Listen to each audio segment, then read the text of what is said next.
Welcome to New Developer on the Block. Today, we'll fix Primordials is not defined with the solutions. Solution 1. Downgrade novice to 12. How to check node version. Type, node version. If you're using node version 14 or above, just downgrade it to version 12. How to downgrade node.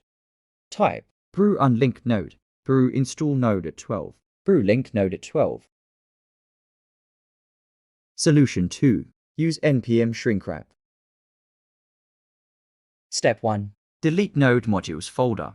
It's important that you delete the node modules folder before proceeding to the next step. Step 2. Create a new file called npm shrink-wrap John. Create an empty file in the same folder as your package, John file, and call it npm shrink-wrap John.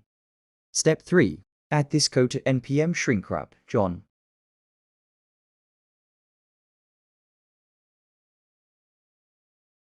Step 4. Run npm install. Run npm install command. It will update npm shrink-wrap John with a lot of dependencies. All done.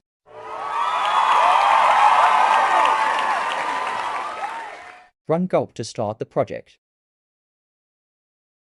I hope you learned something new today, and if you did, please leave a comment, like and subscribe to my channel to support me.